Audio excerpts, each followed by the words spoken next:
सत साहिब सतगुरुदेव की जय।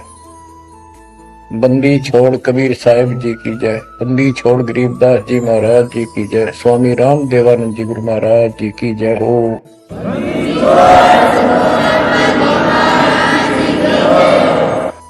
सर्व संतों की जय, सर्व भक्तों की जय, धर्मी पुरुषों की जय। श्री काशी धाम की जय, श्री सुडानी धाम की जय, श्री करोखा धाम की जय, श्री बरवाड़ा धाम की जय। सत साहिब परम पिता परमात्मा कबीर जी की असीम कृपा से बच्चों, आज हमारे अंदर अपने घर जाने की प्रबल प्रेरणा हुई है।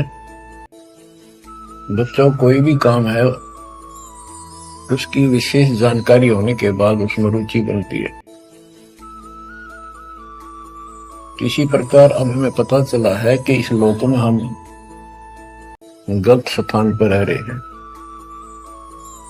और आपको यह भी याद दिला जाता है कि ये शरीर नहीं रहेगा। जिस परिवार को देखकर हम खूब खुश हैं और होना भी चाहिए, पर ये साथ कितने दिन का है यो तक भी ध्यान देते नहीं। इसके ध्यान ना देने से हम जन्म और मरण के इस महान कष्ट को भोग रहे हैं, इस महान कष्ट को झेल रहे हैं।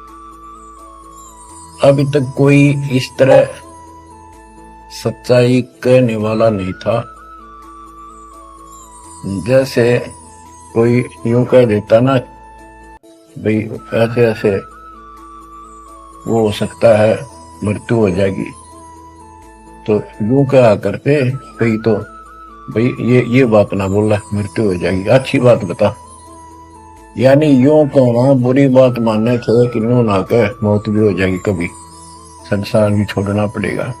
यानी इस सच्चाई को अवॉइड करने की चेष्टा करते थे।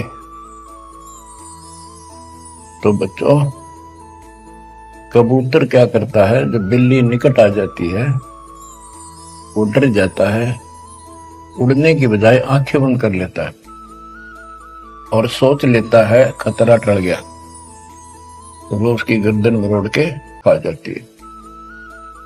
अब आंखें बंद करें काम नहीं चलेगा, ये तो खोलनी पड़ेगी, हिम्मत करनी पड़ेगी, यहां से उड़ना पड़ेगा, काल से बचना पड़ेगा। पहले जैसे 12 कबीर पंथ चले हैं, उससे पहले ये हिंदू समाज, हिंदू धर्म, उसके बाद ये यहूदी धर्म, ईसाई धर्म, फिर मुसलमान धर्म, जैन धर्म, और ये 12 पंथ। इनमें ज्ञान तो बताया जाता था कि भक्ति कर लो, नहीं तो 84 लाख योनियों में जाना पड़ेगा, पशु पक्षी बनना पड़ेगा। और आत्मा डरती भी थी, भक्ति के लिए प्रेरित भी होती थी, लेकिन वो भक्ति शास्त्र विरुद्ध थी, शास्त्र में प्रमाणित नहीं थी, और वो ज्ञान भी शास्त्र प्रमाणित नहीं था। श्रीमद् भगवत गीता अध्याय 16 श्लोक 23 में स्पष्ट किया है कि शास्त्र विधि को त्याग कर जो अपनी मर्जी से मनमाना आचरण करते हैं, अपनी इच्छा से, उनको न सुख होता है, न कोई सिद्धि प्राप्त होती है, और न ही उनकी गति बढ़ती। या तो ये कहो कि गीता गलत और ये झूठे गुरु सच्चे, इनमें से एक को रिजेक्ट करना पड़ेगा। लेकिन गीता को कोई रिजेक्ट कर नहीं सकेगा, आखिर में इन झूठे गुरुओं को त्यागना पड़ेगा। बच्चों, परमात्मा के पाने के लिए, उस सुख को प्राप्त करने के लिए कितने कितने कष्ट झेले हैं महापुरुषों ने, हमने भी उठाए। हम ऋषि बने, ऋषि बनकर कठिन साधनाएं की, जैसा लोकवेद दंत कथाएं सुना करते थे, उसके आधार पर सिद्धियां आ गई, सिद्धियां दिखाकर फिर प्रसिद्धि होगी, उस प्रसिद्धि के ऊपर हम प्रसिद्ध हो गए और वो महर्षि प्रसिद्ध हो गए। अब पता चला वो प्रसिद्धि कैसी थी, जैसे आपको राबिया का प्रमाण बताया। 4 साल की ठीक साधना से ऐसे ऐसे चमत्कार भी हो गए। मक्का उठ के आ गया, लेकिन भविष्य जीरो हो गया उसका। सिर भी काट दिया, इतनी प्रेरित थी भगवान के प्रति, लेकिन नथिंग, कुछ नहीं हुआ। काम तो अब बनेगा जब बनवाया जा। गरीब ये जीवन सफल है, जब लग राम रटंत, देखोरी को जाने दे, बर्म पड़े हैं पंथ। इस मनुष्य जीवन की सफलता उसी की है जो परमात्मा की भजन करते हैं, अन्यथा इसका कोई यूज नहीं। पशु पक्षी का भी ऐसा ही जीवन है, ऐसे ही कर्म वो करते हैं। खाना पीना, टट्टी जाना, बच्चे उत्पन्न करना, बच्चों के लिए फिर सारा दिन भटक के उनका पोषण करना, फिर मर जाना, ये कोई जीवन है? इस ज्ञान से आपके अंदर जो गलत प्रेरणा भरी हुई है वो काल द्वारा भरी गई है, बहुत प्रबल है, वो सामान्य नहीं है। अब जैसे किसी को बुखार हो जाता है तो उसके बस की बात नहीं, वो नॉर्मल हो जाए। तो बच्चों अब के लगन लगानी पड़ेगी। जैसे बुखार हो जाता है, उसके बस की बात नहीं कि वो ठीक ठाक रहे, अपने ठीक क्रिया करे, तो उसके लिए औषधि की आवश्यकता पड़ती है, और जब नॉर्मल हो जाएगा फिर सारे काम ठीक करेगा। इसी प्रकार ये आपके बस की बात नहीं है जो आप जिस व्यवस्था में लग रहे हो। ये इस ज्ञान से, इस भक्ति से आपका ये अज्ञान हटेगा, ये जिससे प्रभावित हो बुखार हटेगा, फिर आपकी लगन अदब से बनेगी, अलग से बनेगी। अगर ये भाव नहीं बना तो क्या ये जीवन अच्छा है जो आप जी रहे हो? कोटि जन्म तन भर में तोगे, कुछ नहीं हाथ लगा रे। कुकर कुत्ता, सुकर सुअर, खर गधा, कौवा बुगला, बता इन प्राणियों के शरीरों में असंख्यों बार कष्ट उठा लिया अपने को, असंख्यों बार, एक बार नहीं। तो क्या इस प्रोसीजर को जारी रखोगे? मेरी आत्मा तो मान नहीं रही कि आप इसको स्वीकार कर लोगे। और अब भी आपकी आंख नहीं खुलेंगी और आपकी प्रेरणा नहीं बनेगी, तो फिर इंसान नहीं, पत्थर हो तुम, पत्थर। कोटि वर्ष करे संगत संतों की, पत्थर का जल में क्या बूझे, चंदन बन में रंग ला दे, एक बांस बिटन भी ना कीजे। पत्थर को जल में डाल दे, कितने गहरे जल में डाल दे, कितने दिन डाले रखे, उसका कोई असर जल का नहीं होता। नहीं, जल से तो नरम होता है पदार्थ, बाहर निकालते उसको घिसा दे दूसरे पत्थर से, जो का तो चिंगारी निकलेंगे। तो पत्थर जैसे प्राणियों को किसी चीज का असर नहीं होता। ये अमृतवाणी उन पुण्यात्माओं को झंझोड़ कर रख देंगी जिनकी आंखें काल में अज्ञान से बंद रखी। उस परम पिता के घर जाने के लिए, सुख को प्राप्त करने के लिए गरीबदास जी बताते हैं कि मंसूर मैसूर क्यों हो गया, शरीर पासी प्रवेश, और जाके ऊपर एती लोभती। कैसा है वो देह? उस परमात्मा के सुख को, सतलोक को प्राप्ति के लिए, उसकी प्राप्ति के लिए टुकड़े टुकड़े शरीर करा दिया मंसूर अली जी ने, पीछे नहीं हटा। तो गरीबदास जी कहते वो सुख कितना होगा जिसके लिए शरीर भी खत्म कर दिया, कोई नो प्रॉब्लम। और ये शरीर तो आपका रहेगा नहीं, गारंटीड है। इसलिए बार बार याद दिलाता हूं कि हमारे ऊपर नशा जबरदस्त कर रखा काल ने। ये आपके बस की बात नहीं, ये तो ये एंटीबायोटिक आपको प्रेरित रखेंगे। आप भक्ति भी करोगे, बुराइयों से बचोगे, और अपने घर जाने की प्रबल इच्छा बने। जहां आशा ता बासा हुई, मन कर वचन सुमरियो सोई। गिरिव नरसिंह रूप सतगुरु धरा, प्रहलाद भगत के काज।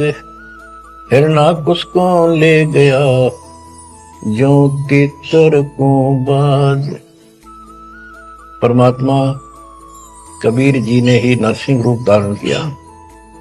ये सारा श्रेय अभी तक श्री विष्णु जी उर्फ श्री कृष्ण जी को दिया जा रहा था। जो भी है परमात्मा चाहते हैं कि किसी तरह इनकी भक्ति में आस्था बनी रहे। ये किसी को मानकर भक्ति कर रहे करते रहो, उससे मिलना कुछ नहीं, पर पिछले संस्कार से मालिक उनकी मदद स्वयं करते हैं। गिरिव नामा का देवल फेरा, मुई जवाई गाय। पीड़ा मेरी संत की, छान छवाई आए। कबीर साहब कहते हैं 2 दिन मेरी शरण है, ताका हूं मैं दास। दास में नौकर, गुलाम, और गेल गेल लग गया करो जब तक धरती आकाश। बच्चों 2 दिन मेरी शरण है, ताका हूं मैं दास। गेल गेल लग गया करो जब तक धरती आकाश। ये किसी जन्म में भक्ति खूब करी थी, जैसे इस युग में और इस युग के पिछले हुए भक्ति गजब की रहती है, क्योंकि साधना शास्त्र खुला। मोक्ष ना होता तब तक परमात्मा इनके साथ रहे। इनसे चमत्कार भी होते रहते, नाम भी हो जाता, पर काम तो ना बढ़ा, मोक्ष तो ना हुआ। तो ये जो ज्ञान आपको सुना जा रहा है, ये हर पहलू पर आपको सतर्क किया जा रहा है। तो या तो इस भक्ति में छोड़ दो, रिया कति दर्द हो जाओ, कमर कस लो, अब के पीछा छुटवाना है। ये लल्लो पत्तो बहुत होली। केवल हम सुख मांगते हैं, धन मांगते हैं, बेटा ना तो बेटा मांगते हैं, और धन संपत्ति मांगते हैं। ये तो बिना मांगे दे देगा जब दिल डट गया आपका। दृढ़ रहे तो कोई भी काम है दृढ़ता के साथ होता है। धीरे धीरे रे मना, कबीर साहब है। कबीर धीरे धीरे रे मना, धीरे सब पूछो, माली सींचे सौ बड़ा ऋतु है फलो। आज पौधा बोया है आम का, अगले दिन नहीं लगेंगे फल उसके, महीने 20 दिन में भी नहीं लगेंगे। वर्षों उसकी सेवा करनी पड़ेगी। एक बार पेड़ बन जाने दो, फिर देखना आपको छाया भी और फल भी इतने देगा, आप भी खाइयो, रिश्तेदारों को खिलाइए। इसी प्रकार इस भक्ति रूपी पेड़ को, पौधे को पेड़ बना लो। दास देख रहा है, दास ने शुरुआत जब की थी उनकी क्या स्थिति थी मेरे बच्चों की, भक्तों की। वो डटे रहे, टिके रहे, आज हर तरह से उबारा है, संसार से न्यारा है, और मोक्ष मिलेगा जो जन्म मरण का कोड कटेगा। गरीब कबीर के 100 बंजारा हुआ, आप भक्ति के हेत। कंकर बोई जान के, धना भगत के खेत। धना भगत जी बहुत जबरदस्त लगन की लगी हुई थी उनकी, बहुत जबरदस्त भगत थे। दया भाव संत में होती है। बारिश हुई, बीज सभी किसान ज्वार बीजने चल पड़े। तन्ना की पत्नी ने भी ज्वार दे दी, 5 किलो, अल्ले खेत में बो के आओ। भगत जा रहा था बैलों को साथ, बैल लेकर के, हल लेकर के। रास्ते में 4-5 भगत भूखे थे, बैठे थे। अब भगत स्वाभाविक साधु संत को देखकर राम राम करी, उसने बैल खड़े कर दिए, बैठ गया 2 मिनट भगवान का। सुबह सुबह पता चला कि उन्होंने 3 दिन से भोजन नहीं खाया था और मरने के कगार पर। कहने लगे भगत हम तो मृत्यु के निकट हैं, कहीं भोजन नहीं मिला। क्योंकि रेगिस्तान राजस्थान या भी पहले सारी शिक्षा ऐसी थी नहीं बढ़िया वाली जनता की। बारिश हो गया तो सब होगी, ना तो भूखे मरा करते। तो भगत जी ने सारे के सारे ज्वार रख दी उसके आगे, बीज वो मरे थे भूखे, सारी खा गई। अब वो चल पड़े। भगत जी ने सोचा ही में घर वाले लड़ेंगे, पत्नी भी गर्म मिजाज की थी, और इसमें तो भाई कोई भी टोक दे, बीज भी कित खा गया तो कित खो दिया। किसान का तो जीवन होता बीज। लेकिन उसने परिवार न्यौछावर कर दिया। कक्कर इकट्ठी की लोगों को दिखाने के लिए, जैसे और बीज बो रहे थे ऐसे कंकर बखेर के हलवा के सामने घर आ गया। खेत में जाकर नहीं देखा। कुछ दिनों के बाद औरों के ज्वार गजब की उगरी, और भगत जी के खेत में तुम्बे मतीरों की बेल उगरी बिना गिरती की। मतीरे लग गए मोटे मोटे ये तुम्बे। अब क्या होता है कि भगत जी के खेत में, धन्ना भगत के खेत में बहुत ज्यादा बेल उगी मतीरों की। मतीरे से मोटे मोटे लाग गए, ऊपर नीचे पड़े न भरी दिखे उनका खेत भरा। कुछ दिन के बाद क्या होता है कि बारिश ना होने से उस क्षेत्र में अकाल जैसी स्थिति होगी। वह ज्वार किसी का हुई, किसी की थोड़ी बहुत हुई, बिल्कुल नहीं हुई। तो वो तो बाद की बातें हैं। किसी ने जाके धन्ना भगत की पत्नी को बता दिया कि तुमने ज्वार नहीं बोई। वह बोली बोई, बो पाया हमारा भगत कि ना आपका तो मतीरे उग रहे हैं, ज्वार है ही नहीं। उसका दुख हुआ, ज्वार भी कित खा गया यो। तो वह गई, देखा सचमुच वहां तो मोटे मोटे मतीरे भरे पड़े। एक मतीरा यानी एक तुम्बा लेकर चाल पड़ी। धन्ना भगत को पता था कि बात आज बिगड़ चुकी है। उसके बाहर जाते ही भगत वहां आ जाते थे, उसके रहते नहीं आते थे। वह जल्दी वापस आ गई। धन्ना भगत ने सोचा था शाम तक आओगी। भक्तों से कहा तुम जाओ, बात आज गड़बड़ है। सिर पर मतीरा रखा, ताकते उसने मतीरा शर्मा मारा धन्ना भगत का। धन्ना भगत जी ने थोड़ा बचाव किया तो धरती में लगकर फूट गया। फूटते उसमें ज्वार निकली जैसी बीज की साफ सुथरी भेजी थी। अब भगत जी तक टेढ़ा पड़ा, सर बचाया, और वह देवी देख रही थी, कभी धन्ना भगत को कभी ज्वार को। तो वह बोली ये कहां से आ गई ज्वार इसमें। धन्ना भगत नहीं बोला। वह फिर खेत में गई, वह ज्वार उठाकर अंदर रख ली। वहां जाके देखा कपड़ा बिछाकर मतीरे फोड़न लागी, ढेर लाग गया। गठड़ी बांध के चाल पड़ी, ढोण लागी ज्वार। अरोरा की ज्वार कति कंडम सी होगी, वो ये को ना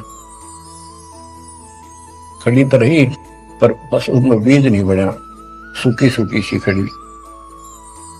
अब वह 3-4 गठड़ी 5-6 गठड़ी ले आई भर भर कर। भगत बोला जितनी आपने अपनी होनी चाहिए थी ना तेरे खेत में उतनी रखना, ज्यादा ना लेना। भगतमती ने बोली तू तो ऐसे करा कर, भगवान ने दी है सारी लाऊंगी। वह गठड़ी भर कर चाली। जब उसका कोटा पूरा हो लिया, वहां तक तब बोझ मरती आई बाहर खूब लग गया। उतारी तो सारा फूस बना पाया। एक फेर लाई, वो भी नहीं हो गया। हार के बैठ गई। फिर धन्ना भगत के खेत में ज्वार निकला, तुम्बों से ज्वार निकला, गांव इकट्ठा हो गया। भगत बोला भाई अपनी बांट लो थोड़ी थोड़ी, तुम सारे भूखे मन तो बच जाएगा गाँव। तो सब ने अपने हिसाब का थोड़ा थोड़ा ले लिया, और फिर भी उबरती रहेगी। बच्चों ये बातें कोई बनावटी नहीं है। जिनने भगवान के ऊपर समर्पण किया, जो भगवान पर समर्पित हुए, भगवान ने कभी उनका मारा नहीं। चारों युगों को देख लो, हमने किसका रखा मारा। तो बच्चों ये महापुरुषों की जो कथाएं हैं आज अपने काम आऊंगी। आप एक बार लग कर देखो इस मार्ग। कोई जगह नहीं रहेगी आपको। अगर मगर कर्ण की मन को कति परमात्मा हर तरह से संतुष्ट कर देगा। दास अपनी एक कथा बताओगा। हम सुनते थे कि द्रौपदी का चीर बढ़ा दिया भगवान ने, पर ये नहीं पता था क्यों बढ़ाया था। वो तो अब इस तत्व ज्ञान से निखार हुआ कि कबीर परमात्मा ने एक लीला करके उसका लीर ग्रहण किया कपड़ा, और उसके कारण बढ़ा था। तो इससे किसी को कहते वो मानता नहीं था, ये कोई बात है, कैसे हो सकता है, ऐसे नहीं हो सकता, वैसे नहीं हो। हम भी मानते थे कि चल ना होगा, पर भगवान तो है और बहुत काम कर रखे हैं। मन मानता था भगवान कुछ भी कर सकता है, क्योंकि आस्था जब भी बनती है जब ये भावना बढ़ जाएगी परमात्मा जो चाहे सो कर सके। उसके सामने इम्पॉसिबल वर्ड नहीं है उसकी डिक्शनरी। आपको बताता हूँ, नाम ले लिया, 2-3 साल हुए थे बस। 1988 में नाम लिया, 1990 या 89 की बात है, 88 या 89 की। तो एक मकान बनाया, ऊपर मकान बना रखा है, उसके ऊपर एक गैलरी ही पूजा स्थल बनाया, 5.5 बाई 15 फुट का। उसमें एक गली में झांकी थी, खिड़की और विंडो, और एक अंदर आंगन की तरफ क्रॉस वेंटिलेशन बढ़िया था। तो जल्दी के कारण मैं बने बनाए वो लिया जगड़े पूजा स्थल, 2 मांझ का उनको पेंट करके लगा दिया। उनमें शीशे भी लगे हुए थे। एक शीशा टूटा हुआ था, एक शर्फ खिड़की का, वो डबल होते। मैं ये चढ़वा देंगे बाद में, जल्दी काम हो जाएगा। वहां मैंने ये भक्ति बोध छपवा कर रखी कि गुरुजी आएंगे उनको सौंप दूंगा, वो आगे भक्तों को देते रहेंगे जिनको दीक्षा लेगा। ऐसे सेवादास करने लगा। क्या हुआ कि उस जो शीशा फूटा हुआ था उसमें के चूहे बढ़कर उनको काटने लगे। और उस समय क्या था, जब वो जंगले लगाए तो जाली लिया था, ये एक लोहे की जाली जो मच्छरों से बचाने के लिए खिड़कियों पर लगाई जाती है बाहर की साइड। और वो गलती से वो गलत काट के दे दी। मैं वो साइज लिख के उस लोहे की दुकान पे दिया, भाई ये काट के तैयार कर दे, इनका गल बना दे। मैं और सामान लेकर वापस आया, उसने बांध के लपेट कर रख रखी थी। मैं उठाकर चला पैसे देकर। आके मैंने कहा ले भाई लगाओ। तो ये बड़ा लड़का, अरे वहां किराएदार रहता था, वो बोले हम लगा देंगे। कील क्या सारी ला रखी थी, उन्हें सीढ़ी लगाई। मैं तो चला गया उनको कह के, शाम में आया तो कोई नहीं लगा रखी। पूछा भी कारण क्या था, क्यों नहीं लगाई। उन्होंने बताया कि छोटी है, बराबर में छोटी रहेगी, कम से कम 9 इंच छोटी है। वो लिखा था मैंने 3 फुट 9 इंच, उसने 3 फुट काट दी, या नौकर ने देख के काट दिया। गलती लगी जैसे भी। फिर मैंने सोचा भी छोड़ो भाई, अब किसके साथ मत्था मारे जाकर, वो कहेंगे तेरी गलती है, आपने यही साइज बताया था। मैं इस चक्कर में नहीं पड़ा करता। मैंने वो उठा कर स्टोर में डलवा दी। एक सीजन बारिश का ऊपर का उतर गया। फिर वो नित्यनेम छपवाई पुस्तक, फिर उसमें चूहे बदल लाके कपड़ा बांधा, कपड़ा काट दिया। ये मन में था कि वो जाली तक पूरी है नहीं। फिर दिमाग में आई, भाई ऐसे करो, इस एक खिड़की में दिक्कत है, इस जाली को ऊपर नीचे करके दोनों को एक में सेट कर दो। तो वही दोनों किराएदार, ये बड़ा लड़का, ये छोटा ही था, 14-15 साल का। तो मैं उनको कह के अपनी ड्यूटी पे चला गया। इनकी माता जी ने, नारों ने वो वहां से निकाल के जाली स्टोर से नीचे डाल दी, भाई लगा दियो। इन शाम से न लाई किता। मैंने आकर पूछा, एक जाली ला रखी, वह पूरी एक नीचे पड़ी। मैं ड्यूटी से आया शाम को 5 बजे। मेरी दुआई बात खटक रही थी, इन लगा दी होगी बच्चा ठीक से, मैं आप लगाऊंगा 7 लगकर। मैंने देखा एक जाली नीचे पड़ी, एक ऊपर लगा रखी, उसी पे जो शीशा टूटा हुआ था, ग्लास। वो ग्लास लगवाने की टाइम नहीं मिल रहा था, क्योंकि दूर मेरी ड्यूटी थी, कौशली साइड में हेडक्वार्टर था, 77 किलोमीटर जाना था। ये ऐसा था ही जुगाड़ करना चाहा था मैं, कर दे फिर आराम से कर लेंगे। तो मैंने अनारों से पूछा कि ये जाली लगा दी उन्होंने? ईब ला के गए, सवेरे की कह रही थी भाई ला दे, पर ध्यान नहीं दे रहा था यो लापरवाह। ईब देखा गाने वाला पापा ने फटाफट बुला कर नील को लगवा दी। मैं बोला जाली ये और ले आए क्या? ये बोला नहीं और तो नहीं है, ये तो वही है जो ऊपर डाल रखी थी स्टोर में। मैंने ये सुबह आपके दादे को कह दी कि भाई ये रखी, लाओ जब ला दिए। मुझे विश्वास नहीं हो रहा, तू सच्ची बता ये बदलवा तो नहीं डाले इसको? और बोली बदलवा किथे तो लाई मुश्किल तो है, बदलवान का किस्सा है। मैं हैरान, मेरा विश्वास नहीं हो रहा। एक पूरी हो ही नहीं सकती, पूरी होकर के भी 6-7 इंच नौ लटकरी बराबर में मुड़ के 9 इंच वो बड़ी और 6 इंच और एक्स्ट्रा उसी साइड में। दूसरी देखी, दूसरी भी नहीं। फिर इसने दया में ढूंढ गया, बड़े लोग खेल खेल रहा था कितना। मैं बोला तू ये बता ये जाली बदलवा के लाया है कि वही है? वही है, मेरी मां ने उतार के यहाँ डाल रखी थी, हमने ला दी।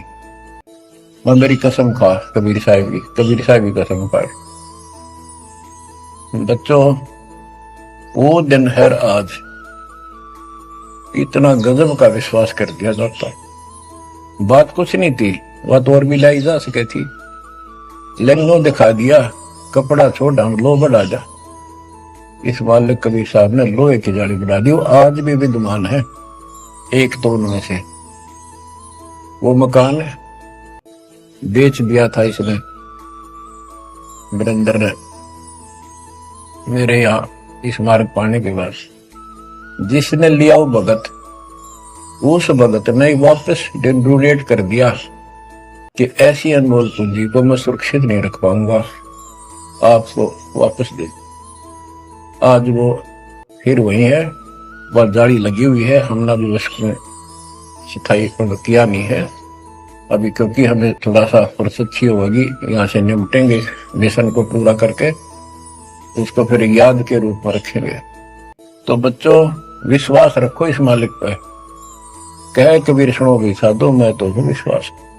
बच्चों ये मूल ज्ञान है, ये तत्व ज्ञान, और ये जो ज्ञान आपको दिया जा रहा है आपके लिए वरदान होगा। ये कबीर साहब की गिफ्ट है। इस रजा को संभाल के रखियो, इसको हल्के में ना दियो बच्चों, कुर्बान हो जाओ। ये धंधे करते था सिंधन हो गए, कितना पुराना पट्टा। इसकी शरण में डट कर सत्संग सुना करो, सेवा करो और दान करो, मर्यादा का निर्वाह करो, भक्ति करो। देखना नारे रंग ला देगा दाता। मालिक आपको मोक्ष दे, सद्बुद्धि दे, आपको याद बनी रहे अपने घर की सच्चाई।